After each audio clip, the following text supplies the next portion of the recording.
문희상 국회의장과 여야 5당 대표가 어제 국회에서 첫 초월의 회동을 갖고 주요 정치안에 대한 각 당의 의견을 나눴습니다. 남북 국회회담 그리고 선거구제 개편 문제까지 당장 정기국회에서 풀어야 할 현안들이기도 한데요. 여기서 구체적으로 논의된 내용들 어제 회동에 참석하신 민주평화당 정동영 대표와 이야기 나눠보겠습니다. 대표님 안녕하십니까? 네, 안녕하세요. 자, 매달 첫 주 월요일에 갖기로 한 이 초월의 회동인데요. 여러 가지 현안들에 대한 이야기가 있으셨을 텐데 일단 분위기 어떠셨습니까?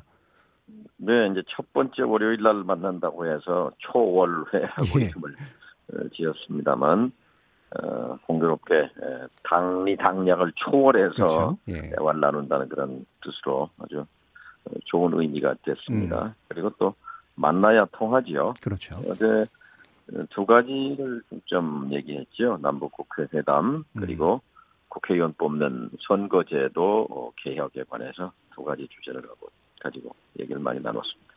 이게 또 겉보기에는 지금 국회가 이제 막 여야 간 대립이 되게 심해지는 것처럼 보이기도 하는데 그 초월의 분위기 자체는 그렇게 나쁘지는 않았나 보죠? 아, 그럼요. 예. 여야 5당 대표들이 어쨌든 지금 이제 가을 정기국회에 큰 흐름에 있어서 좀 나쁘지 않다고 생각합니다. 예. 자, 그럼 이제 논의하신 내용 가운데 남북국회회담 소식이 이제 먼저 눈에 띄는데요. 우리 측 문희상 국회의장의 제안이 이제 북에서 답변이 오는 형식으로 지금 진행되고 있는 것 같은데 그 내용 어떤 건가요?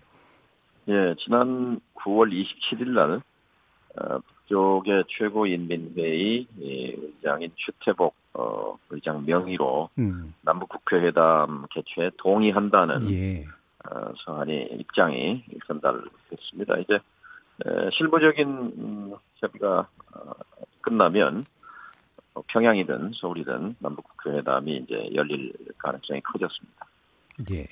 지금 이제 우리 한국의 입장에서 보면, 대한민국의 입장에서 보면 이제 국회가 가지는 이제 권능이나 기능이 분명히 있고 행정과도 분명히 구별되지만 북한과는 사실은 이제 북한에서는 좀 최고인민회의가 국회의 기능을 하고 있지는 않지 않느냐라는 그런 지적도 있는데 이거 어떻게 해석해야 될까요? 물론 북한의 체제는 당이 결정합니다. 예. 노동당이 모든 중요한 결정을 내리고 이 최고인민회의는 이걸 추인하는 기구에 불과하지요. 그러나 어쨌든 법상 최고 주권기관으로 되어 있고 입법권이 최고인민회의에 속합니다.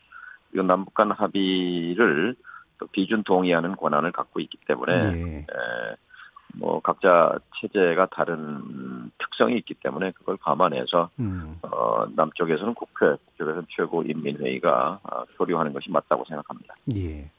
그 어제 회동 내용 들어보니까 김병준 한국당 비대위원장이 1차 남북국회회담 하자면 서울에서 하자라고 이제 제안을 했는데 또 다른 쪽에서 이제 지금 얘기로는 이제 평화정착 과정에 대한 방법론적 이견도 또 밝혔어요. 그래서 이 보수 여당의 동참 가능성 이 부분에 대해서 약간 불투명한 그런 분위기가 있던데 어떻게 보시나요? 사실 국회회담은 지금 자유한국당의 전신인 한나라당 그 전인 민주자유당 시절에 남북회담 예비회담이 여러 번 열렸어요. 그때 이제 지금의 야당이 그때는 여당이었죠. 이제 예비회담을 10여 차례 했는데 본회담으로는 이어지지 못했고요. 남북 국회 교류 자체에 반대할 정당은 국회에는 없다고 봅니다. 근데 어제 이제 김병준 대표는 이제 서울에서 국회를 하게 되면 당연히 참여하지만 평양에 가는 문제에 대해서는 당내 논의를 해봐야 된다. 이런 얘기를 했는데요. 평양이든 서울이든 그것이 중요한 게 아니고 남북 국회회담이 열린다면 서울에서는 참여하고 평양에는 못 간다는 건 앞뒤가 안 맞는 얘기죠. 근데 이번 의미로 봐서는 정상회담이 평양에서 있었고 또 이제 이 다음에 서울에 김정은 위원장이 여기서 또 정상회담을 4차 갖게 되는 이제 과정이 있기 때문에 11월 중에 평양에서 남북 국회회담이 열린다면 남북 간의 평화 정착에 크게 도움이 될 것 같습니다. 예. 실제로 서울 개최 가능성이 좀 높다고 보시나요? 저는 기왕한다면 평양이라고 생각합니다. 기왕한다면 평양. 예. 지난번에 9월 18일 저녁에 평양에서 김정은 위원장 주최 만찬 때 그때 이제 제가 김정은 위원장에게 직접 제기를 하기도 했습니다. 술을 한잔 권하면서 이 자리엔 지금 그 주탁이라고 하죠. 헤드 테이블에 3당 대표가 앉아 있었는데 여기에 5당 대표가 와 있어야 하는데 두 보수 야당이 참석을 안 했습니다. 그런데 남북관계 발전을 위해서는 국회가 적극적으로 뒷받침해야 하고 국회 회담이 되면 5당이 모두 참여하기 때문에 올해 안에 남북 국회 회담이 평양에서 열릴 수 있도록 좀 지침을 통전부장이나 간부들에게 주시면 좋겠습니다. 이렇게 구체적으로 제안을 했죠. 예. 거기에 대해서 김정은 위원장의 대답은 그런 거였어요. 남북 국회 회담이 개최된다면 결실이 있어야 하지 않겠습니까? 하고 그 실속 있는 회담이 돼야 된다. 예. 이런 얘기를 했고 그 다음 날 또 정상회담에서 문재인 대통령이 김정은 위원장에게 남북국회 회담 개최의 필요성을 역설했고 또 적극 검토하겠다 뭐 이런 답변이 있었죠. 예. 실제로 만약에 이제 남북 국회회담이 실현 가능성이 높아지고 있는 것 같은데 이게 이제 일반 분들의 관점에서 보면 잘 언뜻 구별이 안 갈 수도 있고 형식적으로 느끼실 수도 있을 것 같아요. 이 실질적인 의미 같은 거 이게 뭘까요?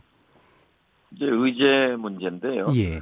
사실은 이제 남북 간에 서로 적대와 대결에서 화해와 대화로 바뀐 분기점이 2000년 6.15 정상회담이잖아요. 그때 6.15 공동선언 2항에 보게 되면 북쪽이 주장하는 낮은 단계의 연방제 또 남쪽에서 주장하는 국가연합제 통일 방안의 한 단계로서 이 양자 사이에 공통점이 있다. 이 공통점을 잘 연구 발전시켜 나가자 이런 합의가 들어있어요. 그렇죠. 그런데 실상 그 이후에 이 통일 방안에 대한 연구는 없었습니다. 남북 간에.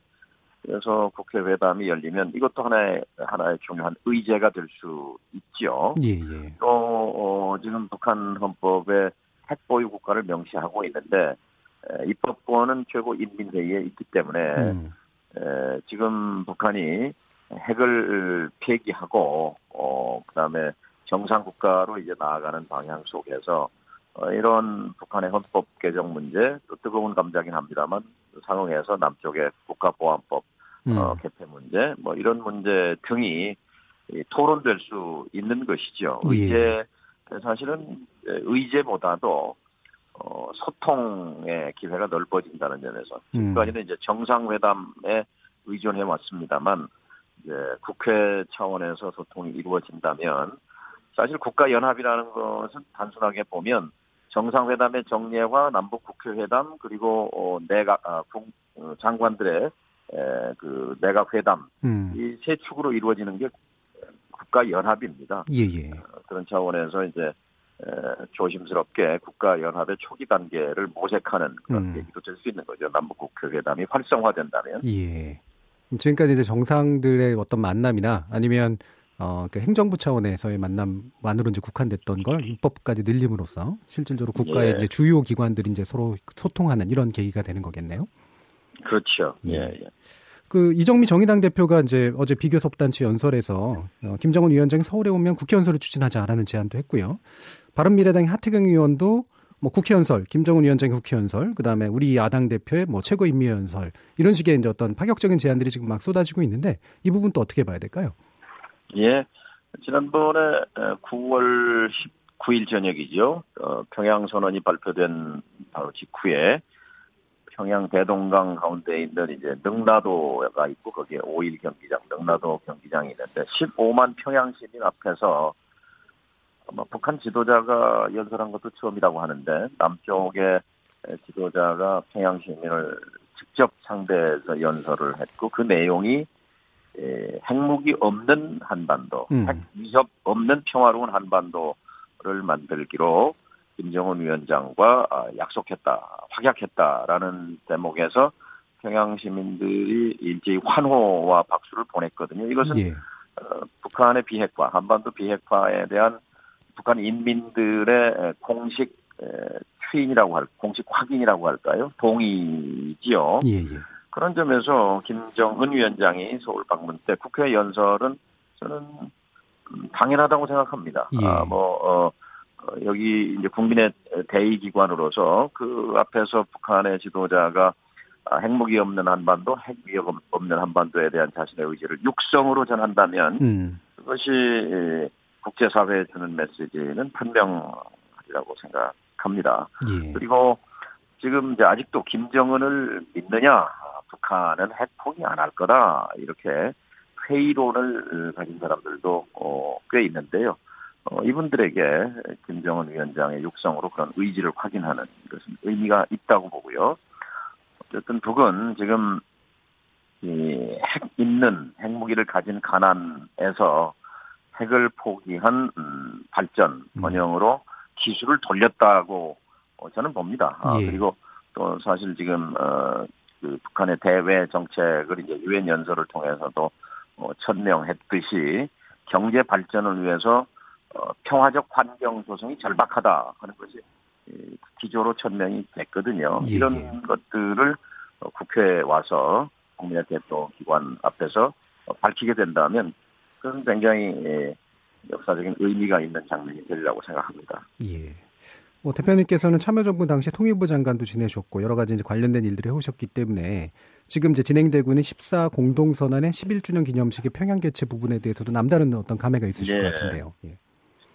14 선언은 이제 두 번째 정상회담, 2000년 6.15에서 남북이 총론적이고 선언적인 합의를 했다면 그 7년 뒤인 2007년 10월 4일 남북 공동선언에서는 합의에서는 강론적이고 구체적인 사업 합의들을 했어요. 백두산 관광이라든지 철도도로 개선 보수 사업이라든지 또 해주의 공단을 만드는 문제라든지 또 원산 밑에 수리 조선소를 만드는 문제라든지 이런 사업 합의를 20여 가지 했었고요. 특히 이제 거기서 보면은 이제 그 6.25 전쟁의 종전선언을 추진하는 합의가 14선언에 들어있어요. 요즘 이제 종전선언이 주 이슈인데요. 그것이 사실 11년 전 2007년 14 합의에 포함됐던 내용이지요. 예. 그리고 이제 그 2007년의 합의에 이제 또 중요한 점은 그 2년 전에 2005년 9.19 합의. 이번에 2018년 9.19 평양선언이 있었습니다만 공교롭게 13년 전이죠. 2005년 9.19 베이징 공동성명이 있었죠. 그건 뭐냐면은 북은 핵을 포기한다고 국제사회에 처음으로 선언한 거예요. 그리고 미국은 북한과 수교하겠다고 선언한 것이고, 그리고 한반도를 이제 평화체제로, 정전체제로 평화체제로 바꾸자, 이런 합의가 훌륭한 합의죠. 2005년 9.19에 들어있었는데, 이것을 이행한다 하는 그런, 약속 천명이 14에 들어있었어요. 그리고 이번에, 올해 4.27 판문점 선언은 사실 14 합의에서 진화한 것이죠. 오히려 판문점 선언보다 훨씬 더 구체적인 그런 비핵 관련 합의들이 14에 들어있었고 14, 그다음에 4.27, 그다음에 이번 9.19 진화해왔다고 볼 수 있습니다. 예. 그럼 이제 나머지 얘기가 정치권에 관련된 얘기로 선거구제 개편 얘기는 안 할 수 없는데 방북 성과이기도 한 것 같아요. 그러니까 보면 찾아가신 분들 사이에서 이미 이제 일정한 합의도 좀 있었던 거로 알려지고 있고요. 지금 국회에서 이 논의가 되게 시급한데 어떻게 좀 진행될까요?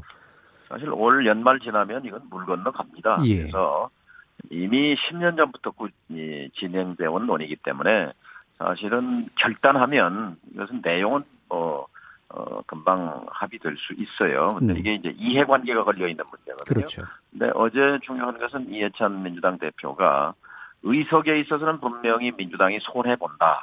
그러나 우리 사회가 지나치게 보수화돼 있기 때문에 이번 기회에 우리 사회를 좀 개혁적으로 바꿀 필요가 있다고 언급했는데요. 이건 굉장히 중요한 얘기라고 생각합니다.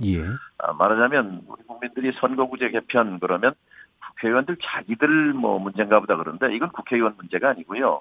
사회적, 경제적 약자들이 이제 힘은 사회적, 경제적으로 없지만 중요한 건 숫자가 많다는 거잖아요. 근데 민주주의는 1인 1표인데 숫자가 많으면 힘이 있어야 되는 거거든요. 근데 지금 현재는 정치적으로 힘이 없습니다. 농민도 힘이 없고 자영업자도 힘이 없고 청년도 힘이 없고 여성도 힘이 없고 비정규직도 힘이 없어요.